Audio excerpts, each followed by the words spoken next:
Entonces, agradezco la invitación. Vamos a hacer que nos rinde el tiempo porque luego ando corriendo siempre. Bueno, la conferencia la he titulado ¿Es posible alcanzar una educación matemática inclusiva? Respuesta desde una experiencia. Yo creo que la pregunta tiene una respuesta bastante obvia, pero vamos a hacer la emoción y vamos a decirlo hasta el final, porque si no fuera posible, no estaríamos aquí. Ya estaríamos, yo creo, hoy es martes de 2x1 en Cinemex, quizás estaríamos viendo alguna película. Y vamos a reflexionar sobre lo que se puede hacer, tal cual el nombre de su seminario, Reflexión sobre la práctica docente de matemáticas. ¿Qué se puede hacer desde la práctica docente en torno a las matemáticas para alcanzar una educación matemática inclusiva? Bueno, les envié un resumen en el cual lo he dividido ahora en dos partes para poner en contexto. La primera parte habla de cómo fue que inicié con esta línea de investigación. Hace ya algunos años, bueno, trabajo en una maestría en matemática educativa con orientación profesionalizante. Eso ha hecho que tenga cercanía con muchos profesores que están en el aula, que tienen la problemática, la viven diariamente, ¿no? Y esto en su papel como estudiantes y profesores, estudiantes de la maestría, profesores en ejercicio, ha sido lo que me orientó, me invitó hacia este trabajo. Y actualmente es una de mis líneas de investigación. Para poner nombres sobre esto que estoy platicando, han sido ya, la semana pasada se defendió la tesis número 11 en la que he trabajado y colaborado en torno a la inclusión. Empezamos desde la segunda generación de la maestría, estamos ya con la 14, con Orlando Jiménez, un profe que se acercó y me dijo, yo quiero trabajar con el aspecto de talento en matemáticas. Ese fue el tema que él me sugirió y yo le dije, mira, hay otros profesores que podrían ayudarte, porque yo sobre ello no he trabajado más que, bueno, en su momento en la licenciatura participé en la Olimpiada, pero impartiendo talleres a profesores, impartiendo talleres, más adelante fue a estudiantes en Guerrero, precisamente en Chilpancingo. Empecé a trabajar en el área de Olimpiada en talleres para entrenar a los chicos de secundaria. Bueno, y así más adelante se fueron acercando otras personas, ya no para aptitudes sobresalientes, sino discapacidad intelectual. Las siglas que ustedes miran aquí es la abreviación de la condición o aspecto que estuvimos observando. Aptitudes sobresalientes, discapacidad intelectual, AIDB, que es discapacidad visual, discapacidad intelectual o auditiva, etcétera. Bueno, no solo son nombres, son personas, todos ellos son profesores, actualmente profesores en servicio, em, que han terminado una investigación en torno a la inclusión y en la que he tenido la fortuna de colaborar. Actualmente se desarrollan también otros trabajos que son los que están a la derecha en el listado, de la número 12 hacia la 17. Así, esos números les puse, pues, son los que están actualmente trabajando en torno a algún factor o algún aspecto de la inclusión. En particular, Daniela y Fernanda tienen ya sus dictámenes aprobatorios. Ya Daniela tiene también fecha para efectuar su examen, todavía no oficial, pero ya está acordada. Entonces, ellas pronto van a defender. Y me gustaría hablarles, no ya de sí hay parte de las investigaciones que hemos dirigido en la maestría, pero en particular en el contexto del taller de niños, hemos tenido a una estudiante con discapacidad visual, ciega de nacimiento desde el año 2022. En agosto de 2022, ella acude a una invitación que hacemos por medio del maestro Martín, que es el número 8 en el listado, aparece ahí abajo. Em, Él dentro de su investigación, hace un análisis estadístico de los casos de estudiantes con discapacidad visual en el estado de Zacatecas. Contacta a los papás de estos niños, los invita a participar en un taller que se oferta dentro de la Unidad Académica de Matemáticas aquí en Zacatecas y acude solo una niña. De esta niña vamos a platicar.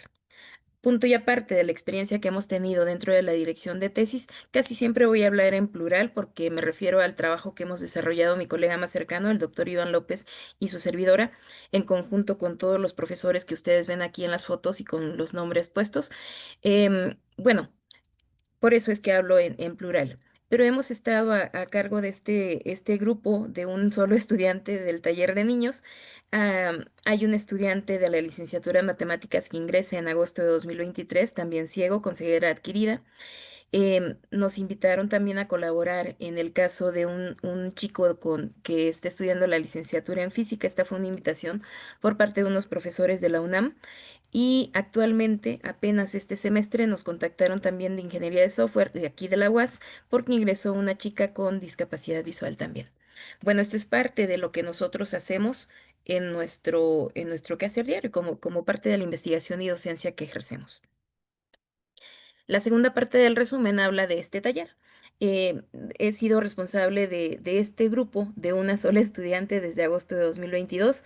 Obviamente no lo he hecho sola, ahora platico sobre ello, pero el caso es este es un taller de tipo extraescolar y tenemos a una sola estudiante en el grupo que es ciega de nacimiento. Lo que hemos hecho es diseñar, analizar, analizar las secuencias y materiales didácticos que hemos estado diseñando, hemos estado a veces adaptando, y hemos obtenido algunos resultados que nos permiten reflexionar sobre esta experiencia de inclusión y cuáles son los factores que pueden favorecer o entorpecer esta inclusión. Con respecto al taller, el taller es ofertado por la Facultad de Matemáticas, la Unidad Académica de Matemáticas en la UAS. Y en el perfil de Facebook del taller nos dice esto: es un taller que está dirigido a niños con interés de conocer las matemáticas desde una perspectiva distinta, aprender jugando. En el caso del perfil de la Unidad Académica de Matemáticas nos dice que es un taller de difusión creativa de las matemáticas dirigido a niños de primaria, secundaria y bachillerato, con el objetivo de acercarlos a las matemáticas de manera lúdica, divertida. Mientras ustedes en Acapulco tienen los matetíteres, ¿no? Que ha sido también una sensación muy grande, aquí nosotros trabajamos por medio de un taller para llegar hacia la sociedad. Bueno, el taller se imparte jueves, viernes y sábado en las instalaciones de la unidad, y en época de pandemia se empezó a ofertar en modalidad online, que se ha mantenido para los sábados. Por si alguien estuviera interesado, pues bueno, puede googlear o encontrar estas páginas de Facebook, que están los logos para identificar y pedir información. Bueno, además de las clases de matemáticas, también se prepara a los chiquillos para la Olimpiada en Matemáticas, y desde 2022, perdón, 2022 se oferta también a personas con discapacidad visual.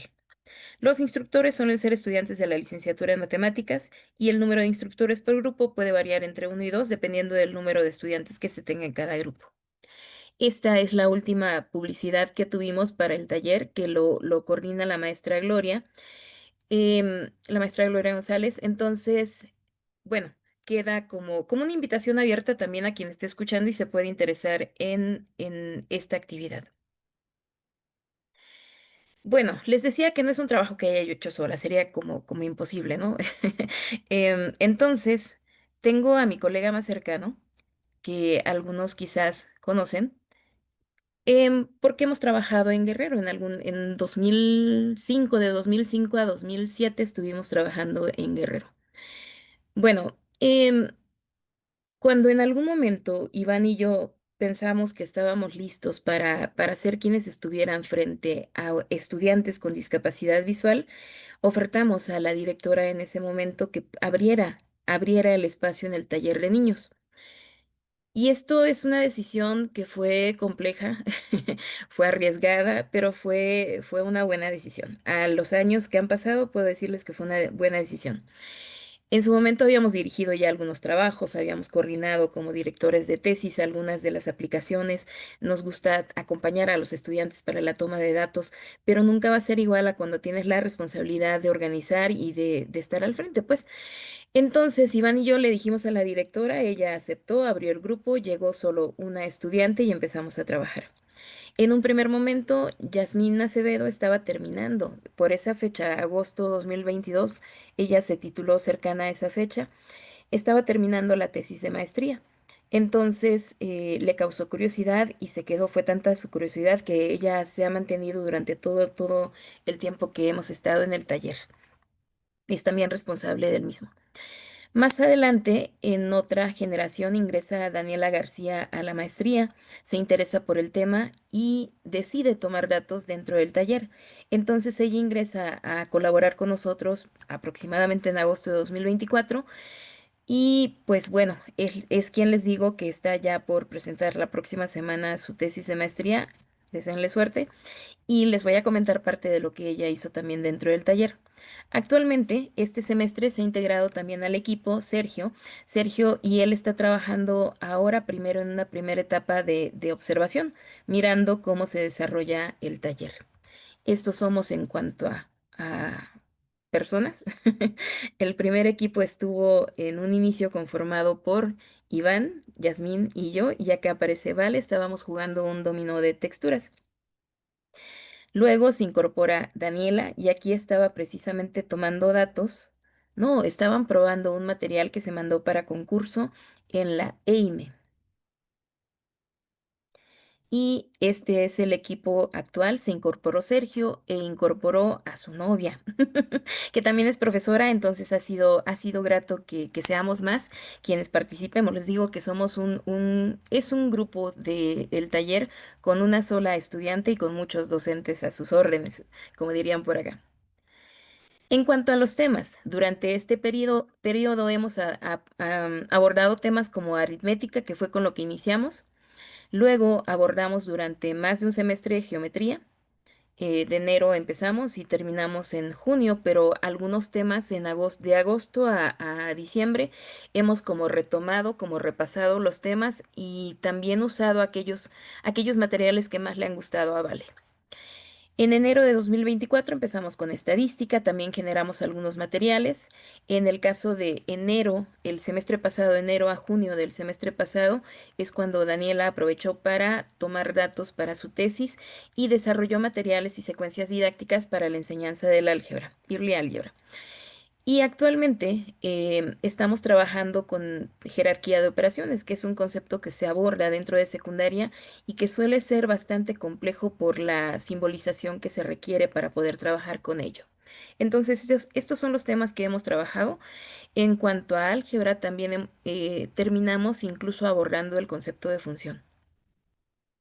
Pero que no se nos olvide, estamos en matemática educativa. Entonces, dentro de la investigación acostumbramos plantear algunos aspectos como la problemática y en este caso, pues podemos analizar planes y programas de estudio y veremos que están ahora alineados al paradigma de educación para todos, que es parte de lo que la legislación nos pide.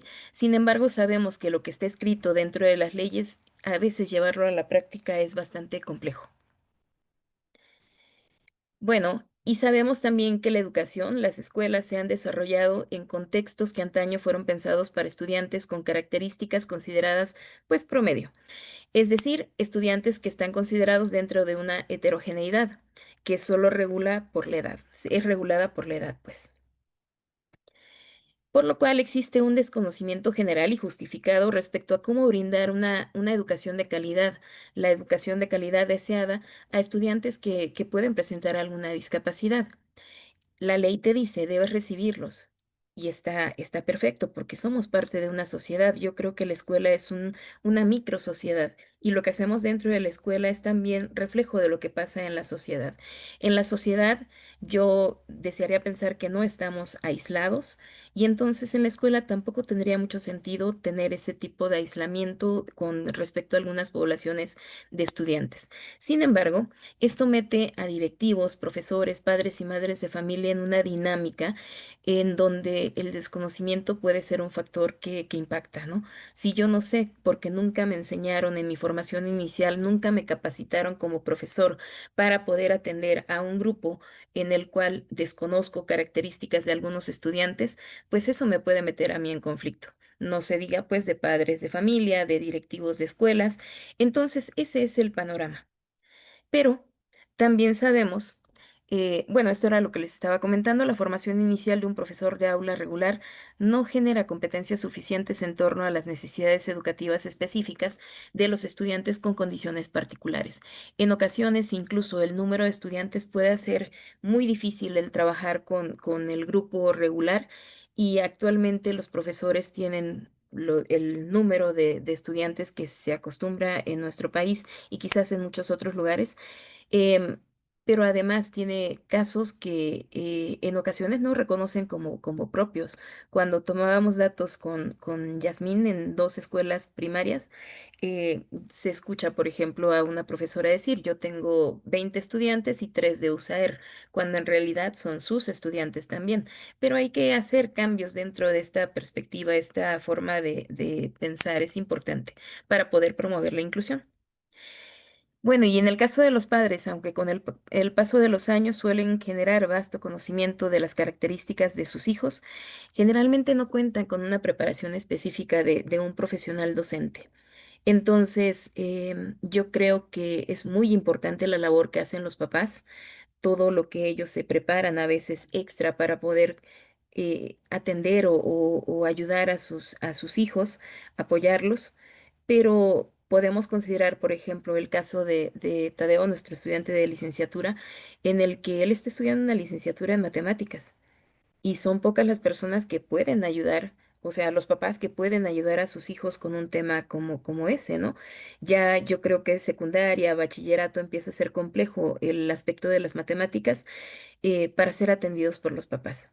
Entonces, pensar que un papá podría apoyar a su hijo a un nivel de este tipo de abstracción en conceptos matemáticos es complejo.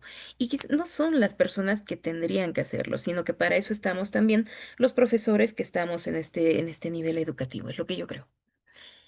Habrá quien opine diferente, pero bueno, entonces son cosas para reflexionar.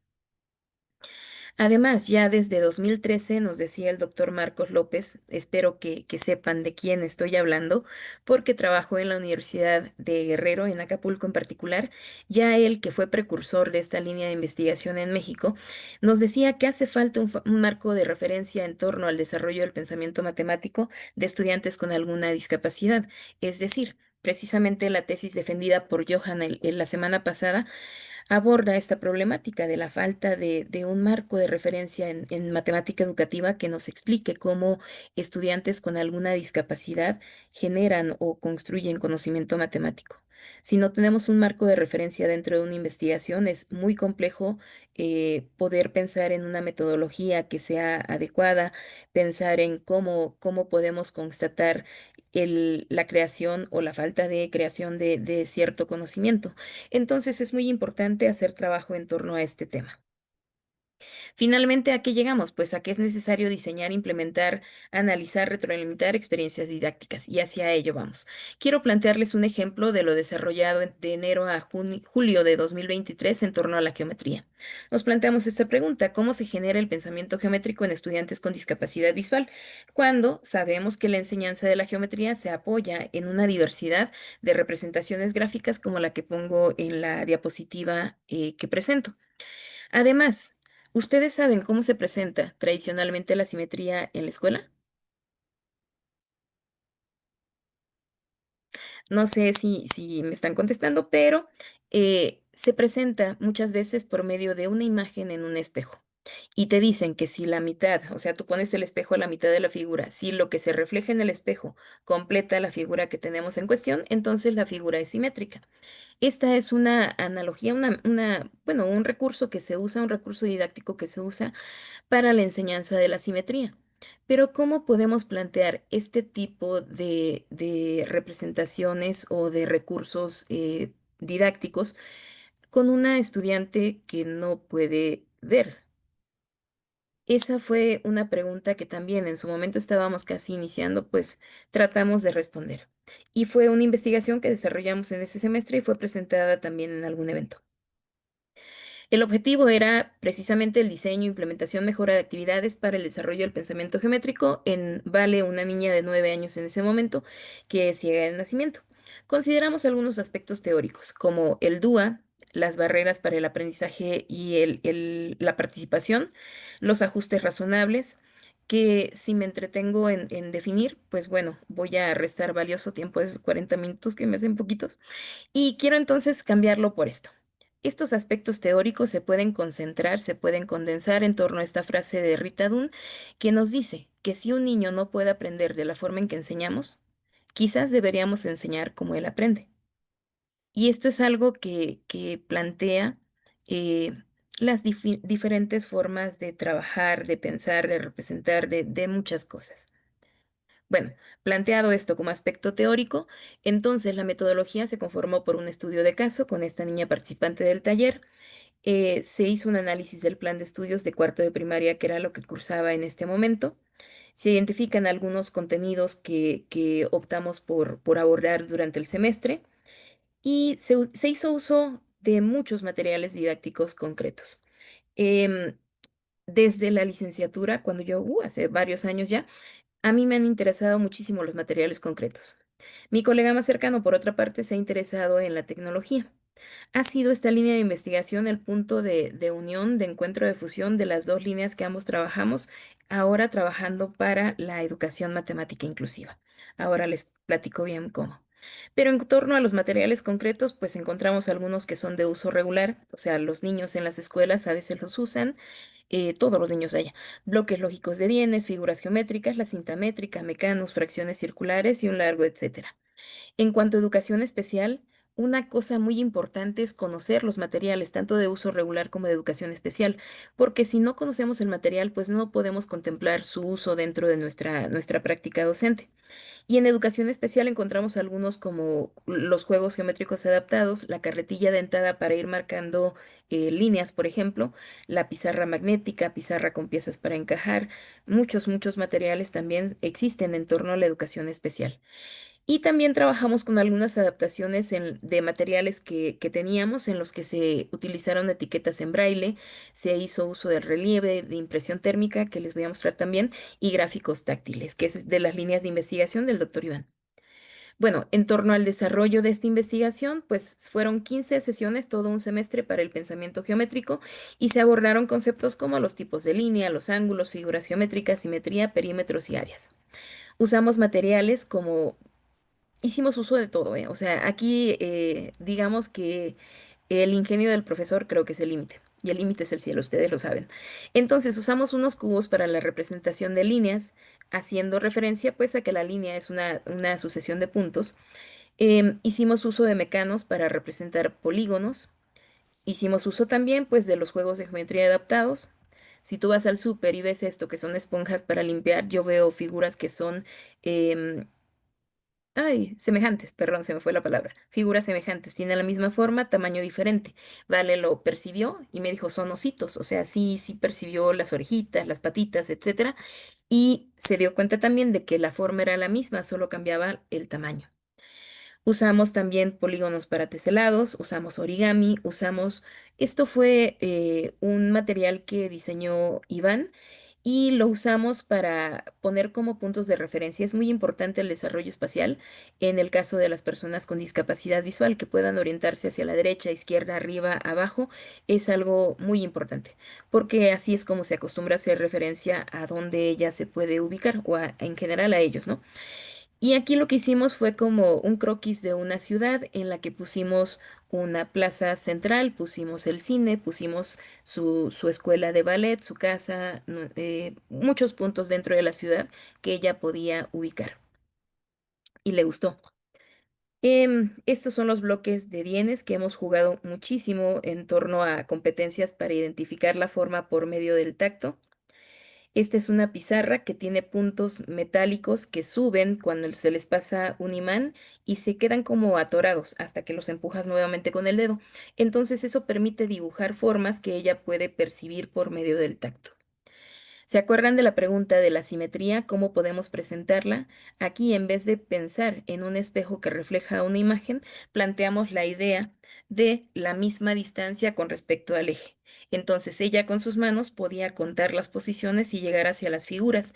A veces le planteábamos el eje de simetría, le poníamos la mitad y ella tenía que completar la otra mitad de la figura poniendo las fichas en los lugares adecuados. Bueno, estos son ejemplos de algunos de los materiales. En particular, abordamos el concepto triángulo en 3 sesiones y les voy a comentar cómo se hizo. Se usaron notas con la tipología de ángulos, para eso hicimos uso de la impresora térmica, que hace que todo lo que está con tinta, al pasar en la impresora por medio del calor, adquiera relieve y ella pueda percibirlo. Además, hicimos uso de muchos materiales didácticos concretos como los mecanos y figuras con FOMI, figuras geométricas con FOMI, para que ella pudiera medir o al menos sentir la amplitud de apertura de un ángulo. Se hizo una adaptación de un transportador de los grandes, de los que usan los profesores en la pizarra, y se le pegaron dos varillas, una de manera estática y otra móvil que permitía también percibir la amplitud del giro, y se hicieron muescas en las medidas de los ángulos cada 10 grados. Además, dentro del desarrollo se manejó el concepto por medio del plano fenomenológico, es decir, buscando algunas formas en donde los ángulos se pueden encontrar, se pueden usar. Por ejemplo, cosas de uso cotidiano, una tijera que se abre y se cierra, un libro que también puedes hablar de la apertura en torno a sus hojas. Se hizo uso también de la forma kinestésica porque ella va a clases de ballet. Entonces, aspectos como la apertura de sus piernas y también considerar el tronco con respecto a sus piernas nos dieron pie a mostrar cómo podía ella percibir los ángulos. Casi 180 grados. Mira eso. Aquí, junto con Yasmín, hicieron uso ya no de las piernas, sino del torso y las piernas como referencia para hablar de los ángulos.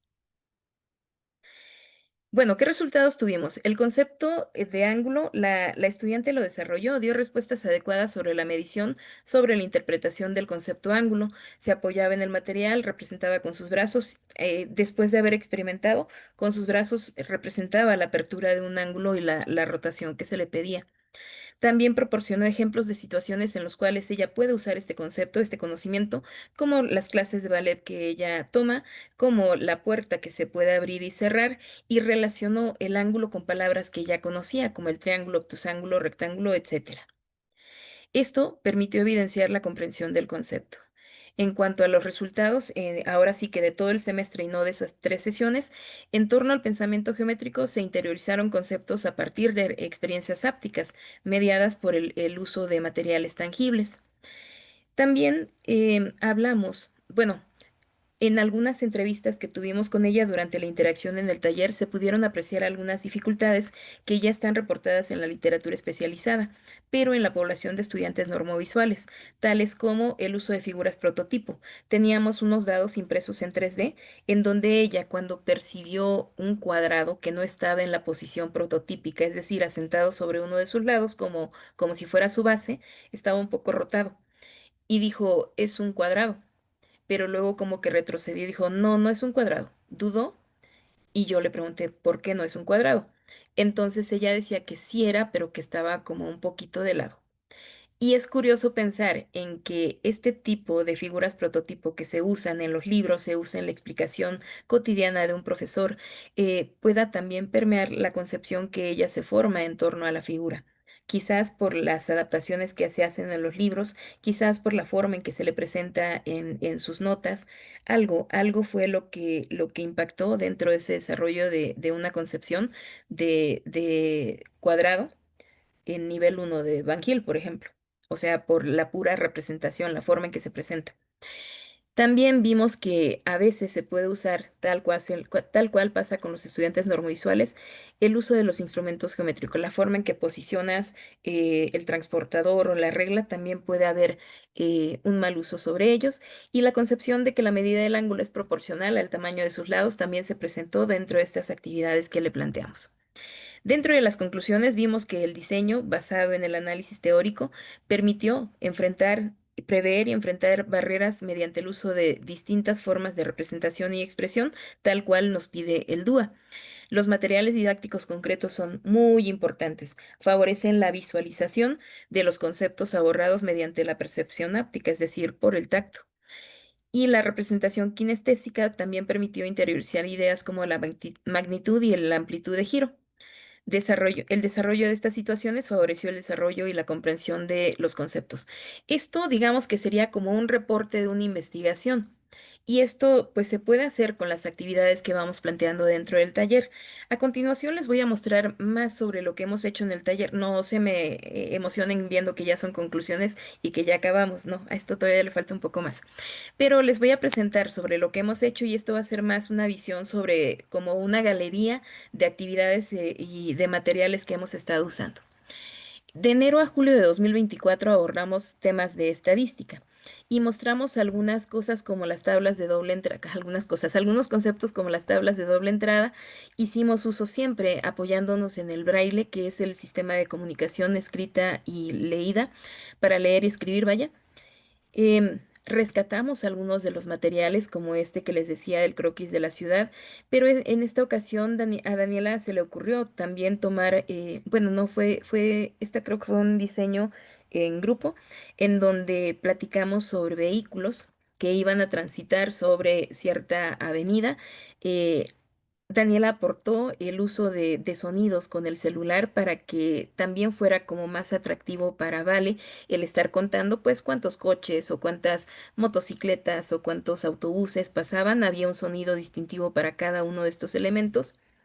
Trabajamos también en fenómenos ejemplos sobre dónde se puede hacer análisis de datos, cómo se pueden, la estadística a final de cuentas esto es, ¿no? Sobre la forma de estructurar, organizar, analizar los datos. Y aquí me parece que fue Jazz quien le planteaba, sí, Jazz le planteaba un ejemplo sobre los niños en una escuela.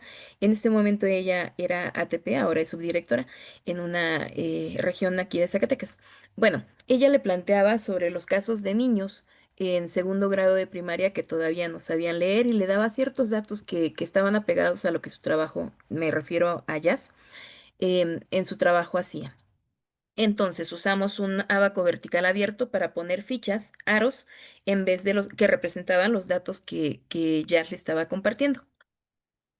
Posteriormente hicimos uso de un elemento que fue tan básico, o sea, lo tenía un pop-it y nos sirvió muchísimo para representar las gráficas de barras. Tiene la versatilidad de que se le pueden puchar las bolitas y que es atractivo para los niños el tan solo la sensación de estar sumiendo las bolitas y luego volverlas a poner. Entonces nos permitió el poder representar gráficas de barras de diversas situaciones que se le pusieron como ejemplos. Este material fue diseñado para impresión en MDF, lo diseñó Iván y lo implementó él también, y permitió también el análisis de datos de mediana moda, el cómo representar gráficamente estas medidas. Aquí, por ejemplo, se hablaba de promedios de calificación de estudiantes. Se le daban las calificaciones de algunos estudiantes y se le pedía que hallara el promedio.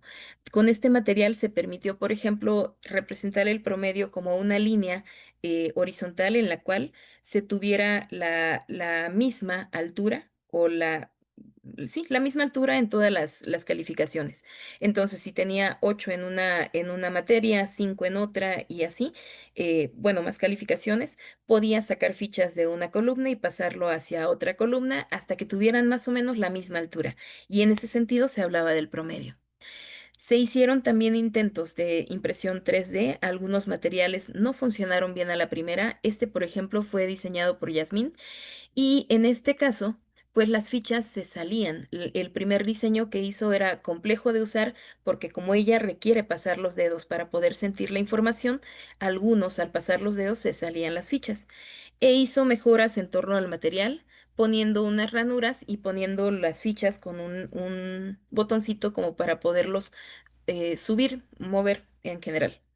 Vean cómo en esta imagen se aprecia que está haciendo uso del material, pero también tiene una tabla con datos en braille para poder representar, poder tocar cuáles son los datos y no depender únicamente, aunque sí es muy importante, no depender únicamente de la memoria. Jazz también, esto lo presentó tanto Daniela como Jazz han presentado sus materiales en la EIME y han obtenido buenos lugares, pues. Este fue un material desarrollado por Yasmín en 3D para gráficas de barras, pero las gráficas circulares. Entonces, un material que tiene los círculos que son móviles y que permite percibir un área con diferente textura para cada dato. Y también pues se han impreso los números con su representación en tinta y en braille para poder hacer la organización de datos en cuanto a crecimiento, los números repetidos, así poder calcular también pues la moda, la mediana, todo esto en cuanto a datos estadísticos. El año pasado tuve la experiencia de ser presidenta de casilla en las elecciones presidenciales y pedí que me dieran por favor las boletas adaptadas, no boletas, sino son unas plantillas que sirven para meter la boleta y poder votar en caso de las personas con discapacidad visual.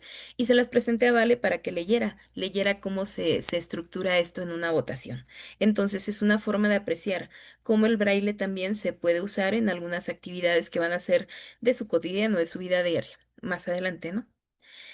Y aquí otro aspecto para destacar es que Vale ha ascendido. Vale ya no es, dice su mamá que es como ratita de laboratorio, una ratita muy bonita y bastante inteligente, pero ha ascendido. O sea, ya no es una ratita, es nuestra colega. Ella sabe que su función dentro del taller es probar los materiales que vamos desarrollando. Obvio, sí tenemos la intención de que aprenda aspectos matemáticos, pero ella va poniendo a prueba los apoyos que tenemos dentro del taller. Entonces nos marca cuando una tabla tiene las líneas muy cercanas a los datos, porque dice que eso puede confundirla con los puntos que representa el braille. Bueno, nos corrige el braille y nos baja puntos, con eso ya les digo. Ella dirige ahora el taller. En cuanto a álgebra, que fue en este año, en el primer semestre, empezamos con una adaptación de una cinta métrica en la cual hicimos muescas cada centímetro, muescas diferentes cada 10, para poder hacer una línea del tiempo en el cual pusimos todas, bueno, no todas, sino algunas de las experiencias más significativas en nuestras vidas. Y así entender que con el paso de los años podemos ir organizando la información. Esto se amplió hacia la historia de la humanidad, que así como nosotras tenemos experiencias que son significativas, la humanidad misma ha desarrollado hechos que se pueden plantear dentro de una línea del tiempo. Esa línea del tiempo luego la convertimos hacia una recta numérica en la cual los números no tienen que estar necesariamente asociados hacia hechos de nuestra vida o de la historia, sino que sirve para representar los números que ya conocemos dentro de las matemáticas. Un aspecto que ha sido como complejo para comprender es el punto decimal. En este caso, Daniela desarrolló un material que es manipulable. Teníamos el ábaco Cranmer que puede servir para ello, pero sentimos que el aspecto de un material que tiende a parecer un juguete es más atractivo también. En este caso, Dani hizo este material. En la parte de arriba tiene las unidades de medición, tiene una barra. Espero que vean mi cursor, la barra, este cuadrado que está aquí en medio, separa los números enteros de los números decimales. Y la idea es que se pueden rotar los aros que tienen los números para que ella pueda representar los números con respecto al- a la unidad de referencia, o sea, unidades y decimales. Dani estuvo a cargo de las actividades planteadas el semestre pasado y también puso algunas en donde se pusieron a correr porque tomaban datos sobre el ritmo cardíaco. Entonces hicieron actividades físicas y luego se midieron el ritmo cardíaco. Estuvo ingenioso, fue algo que a Vale también le gustó mucho. Con respecto a ello, también empezó ya con el uso de la computadora, la tecnología para poder hacer algunas actividades. Quien estuvo a cargo del diseño de estas actividades, bueno, sí, de las adaptaciones de los programas que usó para poder trabajar con ello fue Iván. Les decía que él es más del club de tecnología. Y lo que se hizo dentro de álgebra es algo que se va a reportar la próxima semana. No quise extenderme mucho en torno a álgebra porque seguramente Daniela tiene ya algunas actividades que podrá mostrar dentro de su examen. Bueno, este semestre estamos trabajando ya con jerarquía de operaciones, que es un tema que les decía que está dentro del currículo en secundaria. Vale, ingresó ya a la secundaria. Entonces se va a topar ya con cosas como álgebra, que suele ser el coco de muchos estudiantes, y la representación del álgebra suele ser bastante compleja. Entonces, prácticamente yo le voy a ceder la responsabilidad al doctor Iván, yo ya cambié para la primaria.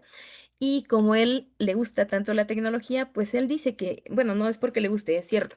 Él dice que la tecnología ahora es un elemento muy importante para poder comunicarnos con Vale de manera escrita en términos matemáticos. Entonces ya empezó a practicar. Esta es una hoja en la cual le pusimos un ejemplo, el contexto importa. El ejemplo fue sobre una dieta limitada en calorías diarias Y en la tabla aparecen productos, aparecen porciones y aparecen calorías. Para pensar en jerarquía de operaciones, esto fue una actividad que se me ocurrió porque pues si tú tienes ciertos alimentos para el desayuno, otros para el almuerzo o comida, como le llamen, y otro para la cena, entonces son al menos tres grupos que vas a tener que, bueno, son tres comidas que vas a tener que agrupar sus valores y al final sumar. Entonces ya de ahí garantizamos el uso de al menos tres pares de paréntesis, ¿no? Más el hecho de que si, por ejemplo, tienes ahí dentro de los elementos que se pueden comer, los alimentos, el huevo, a veces se come no solo uno, si se pueden comer dos y ya tendríamos un 2 por 80 kilocalorías, que es lo que presenta la tabla. Esta fue una primera actividad. En otra actividad se le puso como juego el que con ciertos números que fueran elegidos, haciendo operaciones con ellos, alcanzara un número dado determinado por los dados. Lanzábamos dos dados, nos daba decimal, decena y unidad. O sea, un 48, por ejemplo, se podía sacar con los dados y se le daban otras fichas con forma de número para que ella con esos números lograra formar el número pedido por los dados. Y esa fue una actividad como de juego, de competencia, a ver quién lograba usar todos los números que se le daban para formar el 48 que puse como ejemplo, o quién podía formarlos sin usarlos todos. Si lo formabas nada más, tenías un punto; si lo formabas usando todos los números, tenías 2 puntos. Y se le dio el elemento de los números en plástico para que ella pudiera recordar cuáles eran los números que tenía que usar dentro de esta actividad. Posteriormente, Jazz hizo algunos elementos que no se tienen siempre dentro de los cubarines. Estos materiales se llaman cubarines porque son cubitos que tienen plasmado en braille. En este caso está mezclado no, todo está en tinta, que es la forma en que generalmente escribimos.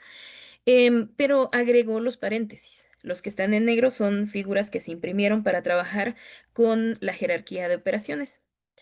Y últimamente hemos estado trabajando y van a cargo con elementos tecnológicos para que ella pueda escribir en braille, perdón, para que ella pueda escribir todo lo que va a estar trabajando en matemáticas. En este caso se está haciendo uso del software llamado EDICO, que es el editor científico de la ONCE. La ONCE es la Organización Nacional de Ciegos Españoles y permite la comunicación escrita de la ciencia. Tal cual.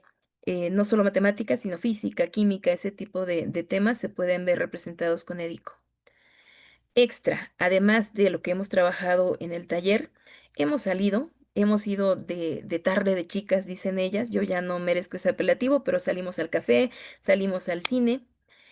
Hemos visitado la escuela de Vale para mirar cómo trabaja la maestra. Es una cosa admirable lo que ella hace. Se ha dado el tiempo para diseñar actividades pensadas en Vale, el instituto en el que ella estudia, el Instituto Macarenco.